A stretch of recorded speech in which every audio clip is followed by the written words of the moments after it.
जय हिंद दोस्तों, वंदे मातरम। एक बहुत पुरानी कहावत है, जब गीदड़ की मौत आती है तो शहर की तरफ भागता है। सीधी सी बात है, जब कोई इंसान इस बात को समझ जाता है कि अब उसकी हार निश्चित हो चली है, तो उसके अंदर एक इस प्रकार की ऊर्जा आ जाती है कि वो नए रास्ते तलाशने लगता है, या फिर जिन चीज़ों की वो आलोचना किया करता था उन्हीं चीज़ों को सही ठहराने लगता है। कुछ ऐसा ही हाल इस समय बदस्तूर हमारे बॉलीवुड का भी हो चुका है। बॉलीवुड इस समय ये चीज़ समझ चुका है कि साउथ के ऊपर पैसा लगाना एक बहुत ही अच्छा काम है। फरहान अख्तर की कंपनी एक्सेल एंटरटेनमेंट ने केजीएफ को पूरे भारत में डिस्ट्रीब्यूट किया था और उससे अच्छा खासा पैसा भी छापा था। और धर्मा प्रोडक्शन, करण जौहर तो अलग अलग मूवीज़ में पैसा लगाते ही रहते हैं साउथ की। तो इससे एक बात तो क्लियर है कि उनको भी अब ये चीज़ समझ में आ चुकी है कि भैया हो ना हो, आने वाला समय तो बॉलीवुड का दिखाई दे नहीं रहा है, साउथ वाले ही राज करने वाले। जो करण जौहर के ही प्रोडक्शन के अंडर लाइगर बनी थी, उसमें भी काफ़ी सारे कलाकार साउथ के ही थे। तो ऐसे में क्यों उस मूवी को बॉलीवुड कहा गया, मुझे तो ये समझ में नहीं आया। पुरी जगन्नाथ उसके डायरेक्टर थे, लेकिन उसके बाद भी ये मूवी पूरी बॉलीवुडिया स्टाइल में बनी थी, करण जौहर इससे जुड़े ही हुए थे। तो अब ऐसे में क्या ये मान लेना गलत नहीं होगा कि बॉलीवुड अब घुटनों पे आ चुका है साउथ के सामने, कि भैया प्लीज़ हमारे साथ भी थोड़ा काम कर लो, जिससे कि हमारी भी दुकान चलती रहे। इसमें कोई संदेह नहीं है, घमंड में चूर बॉलीवुड फिलहाल घुटनों पर है।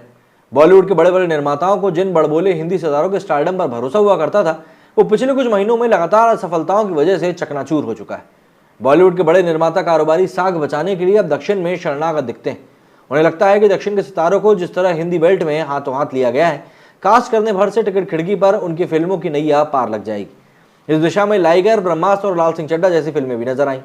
दक्षिण के सितारों के जरिए फिल्मों के प्रमोशन की रणनीति भी दिखी, मगर टिकट खिड़की पर उस प्रमोशन का कोई नतीजा बेहतर तरीके से दिखा नहीं।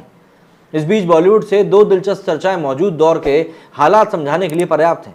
कुछ रिपोर्ट्स के मुताबिक जावेद अख्तर के बेटे फरहान अख्तर का बैनर राकेश ओम प्रकाश मेहरा के निर्देशन में महाभारत से कर्ण की कथा को केंद्र में रखकर एक भव्य फिल्म बनाने की तैयारी कर रहा है।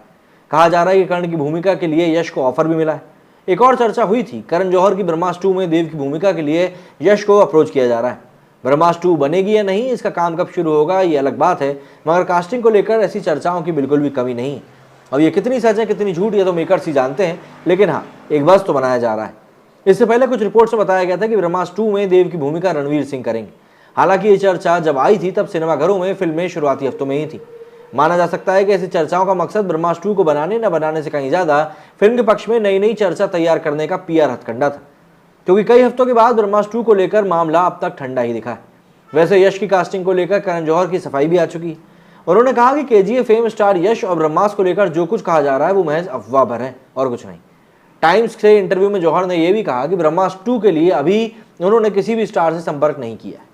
अब यहाँ पर सवाल ये खड़ा होता है कि जब यश को कास्ट नहीं किया जा रहा है तो फिर इन चर्चाओं का मकसद क्या है। कई मकसद हो सकते हैं, जिसमें से एक तो यही है कि यश के नाम के जरिए फ्रेंचाइजी बस बनाया जा रहा है। ब्रह्मास्त्र से यश के जुड़ने से चर्चा भर ने खबरों को सोशल मीडिया पर ट्रेंड करा दिया।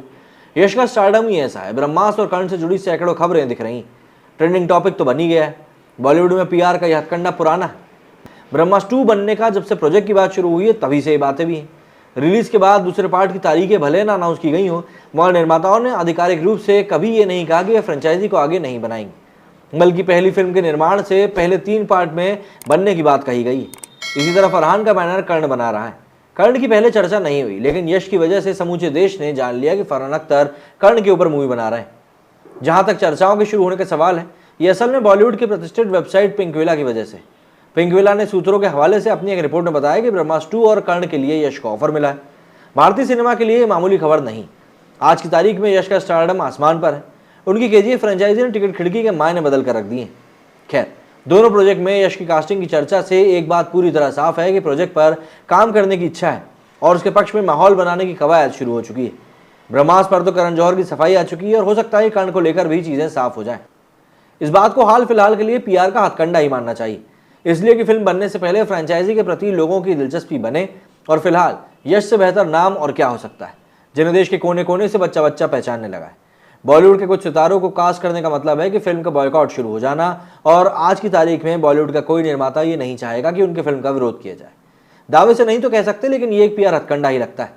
मगर बॉलीवुड में पहले पीआर एजेंसियां इस तरह की चर्चाओं को तैयार करते दिखती थी तो इस कई सारे विवाद भी खड़े हो जाते थे और उनके जरिए फिल्म का प्रमोशन होता था।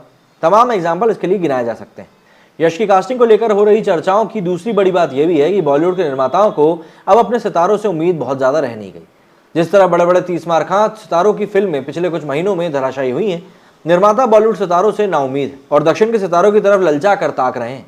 हालांकि इस फ्रंट पर भी वे नाकामी साबित हुए।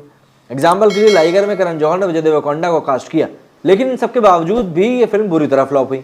ठीक उसी तरह लाल सिंह चड्ढा में आमिर खान ने नागा चैतन्य को लिया, ये फिल्मी टिकट खिड़की पर हादसा साबित हुई। ब्रह्मास्त्र में तो नागार्जुन थे, लेकिन उसके बाद भी फिल्म बॉक्स ऑफिस पर अभी तक कुछ आधिकारिक रूप से क्लियर कर ही नहीं पाई।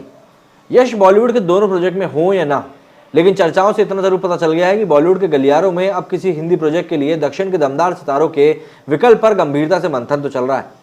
हो भी क्यों ना, हिंदी बेल्ट में प्रभास, धनुष, रामचरण जूनियर, एनटीआर, अल्लू अर्जुन, यश और हाल ही में ऋषभ शेट्टी ने बहुत बड़ी पहचान हासिल करी।